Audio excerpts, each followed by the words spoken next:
Oi, vem sempre por aqui? Hoje, um vídeo que é muito importante, principalmente se você tem em casa ou conhece alguém que tem filhotes, mas pode acometer qualquer idade. Corpos estranhos, gástricos e intestinais. Então fica e assiste, você não vai se arrepender.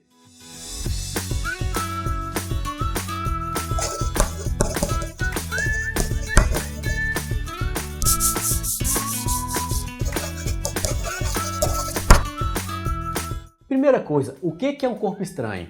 Se eu sei, Daniel. O meu tio Astolfo, ele não cuida muito da saúde dele. Aí o pessoal chega, vê aquele negócio lá e fala que o corpo dele é muito estranho. Eu só não entendo como é que isso pode fazer mal pro cachorro. Primeira coisa, gente, cada um tem seu corpo e tem que viver bem com ele. Corpo estranho que a gente vai falar nesse vídeo não tem nada a ver com a forma física de ninguém. Nós aqui do canal somos a favor da diversidade. Corpo estranho que a gente está falando são objetos não comestíveis que vão parar no trato gastrointestinal dos pets. E quais são os corpos estranhos mais comuns que a gente encontra na clínica veterinária? Bom, lixo. Paciente que acaba comendo lixo, às vezes porque lá naquele lixo tem alguma coisa que ele gosta muito, como carne, molho, resto de comida, e o paciente ingere aquilo, ingerindo também a sacola ou alguma outra coisa que foi jogada ali e que não vai ser digerida. É muito comum também ossos. Sim, você que tem aí o costume de dar osso para o seu cachorrinho, saiba que isso pode causar lesões do esôfago, estômago, intestino do pet e poder gerar também obstruções. Fora isso, nós também temos casos de brinquedinhos, às vezes o filhote que está brincando, se o brinquedinho for pequeno, ele consegue ingerir. Caroços de frutas. É comum a gente atender, às vezes, cães de raças maiores que engolem uma manga inteira e o caroço não vai ser digerido e isso vai gerar uma obstrução. Além disso, panos também é muito comum. Recentemente eu fiz uma cirurgia numa cadelinha, numa Australian, chamada Blue Heeler, essa raça aqui, e a gente retirou do estômago dela um pano. E linhas. No caso de linhas, é mais comum em felinos que estão brincando com aquele novelo de linha e deglutem aquele corpo estranho linear. E os corpos estranhos, eles podem obstruir ou gerar lesões em todo o trato gastrointestinal, desde a cavidade oral, faringe, esôfago, estômago e intestinos. Os sinais clínicos geralmente envolvem a êmese, o vômito ou a salivação excessiva, o animal fica nauseado, tentando expulsar aquele corpo estranho. Quanto mais próximo esse corpo estranho estiver da cavidade oral, mais náusea ele vai ter. Então, corpos estranhos esofágicos, eles geram muita náusea nesse paciente, mas os gástricos intestinais também. E aí vai depender se esse corpo estranho está causando uma obstrução parcial ou total. No caso desse corpo estranho gerar uma obstrução total, ou seja, todo o lúmen do intestino ficar preenchido por esse corpo estranho, não possibilitar mais o trânsito intestinal, os sinais serão ainda mais graves. Haverá muito vômito, porque esse paciente vai começar a acumular líquido inflamatório dentro do intestino e estômago e vai começar a vomitar. Vai ter muita cólica abdominal, como eu já disse, náusea, salivação e muitas vezes diarreia. Mas a diarreia ela pode estar ausente, porque o intestino, depois da obstrução, vai ficar esvaziado. Obstruções de intestino grosso são menos comuns, porque o intestino delgado, como o nome já diz, ele é mais delgado, ele é mais fino, o lúmen dele é mais estreito. Então, se um corpo estranho, um objeto, passou pelo lúmen do intestino delgado, muito improvável que ele cause uma obstrução no intestino grosso. Quando uma alça intestinal ela é obstruída totalmente, a porção cranial dessa alça começa a acumular o conteúdo. Então fica ali o alimento parado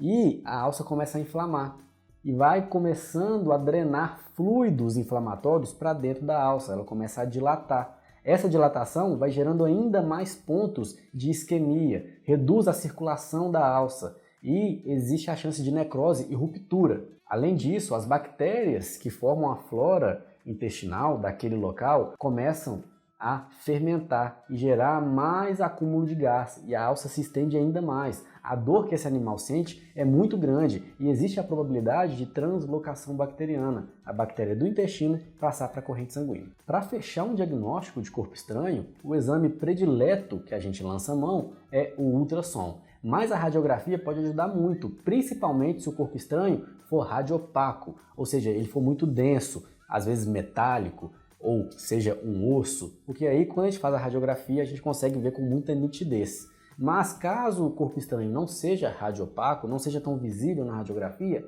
ainda assim na imagem radiográfica a gente pode ver o acúmulo de gás que nos faz pensar no corpo estranho. Porém, na ultrassonografia a gente consegue ver que existe ali um corpo estranho. E caso seja corpos estranhos lineares, mesmo que a gente não veja a linha, a gente vê um sinal chamado plissamento de alça. A alça intestinal, ela fica toda enrugadinha. E aí a gente chega ao diagnóstico, caso todas as camadas do intestino estejam plissadas e enrugadas, a gente vê que realmente existe um plissamento e provavelmente há um corpo estranho linear. Em caso de corpos estranhos lineares ou obstrução total, ou o simples aumento do peristaltismo para tentar expulsar esse corpo estranho, uma alça intestinal pode entrar dentro da outra.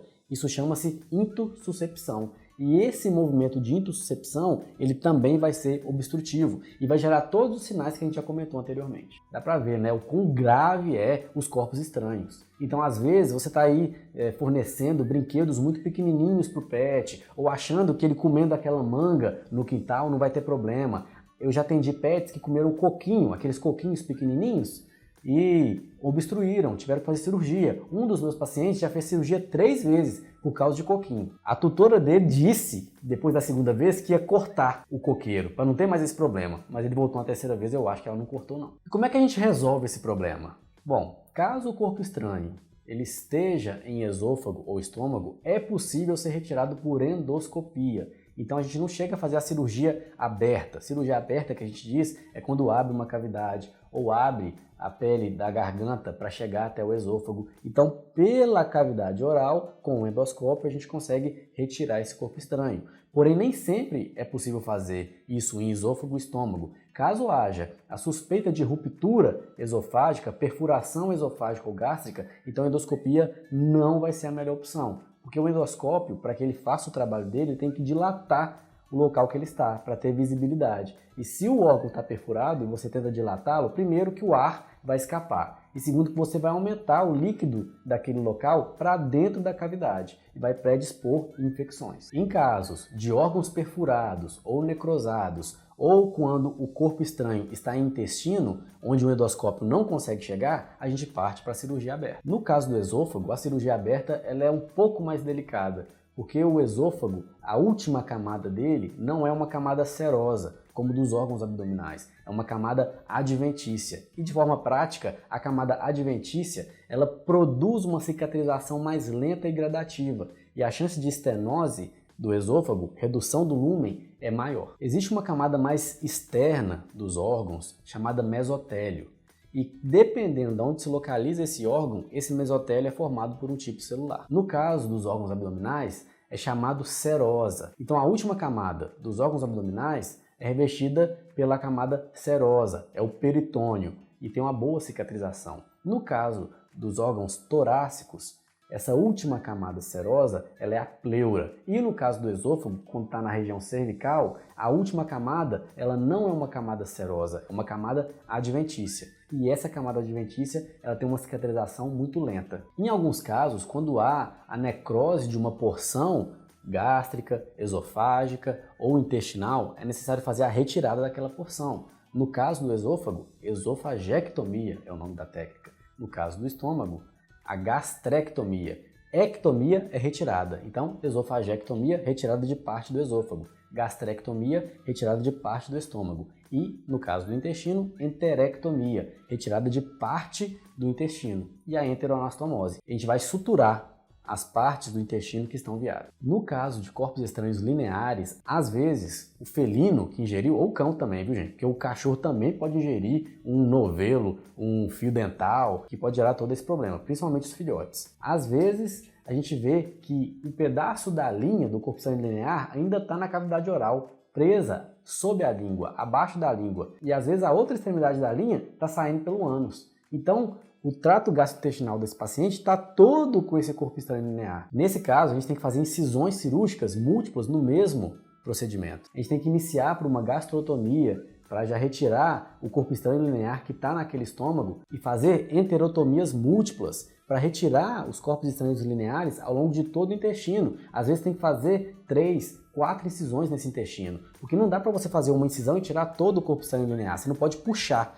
porque senão você vai gerar uma intussuscepção ou vai rasgar esse intestino. Então tem que fazer pequenas incisões em vários pontos do intestino. Deu para entender que o negócio é sério, né? E é isso. Se você gostou desse vídeo e acha que ele pode informar os tutores sobre os perigos dos corpos estranhos, curta e compartilhe nas redes sociais. Se inscreva no nosso canal e clique no sininho para ativar as notificações. Toda semana tem vídeo novo. Valeu!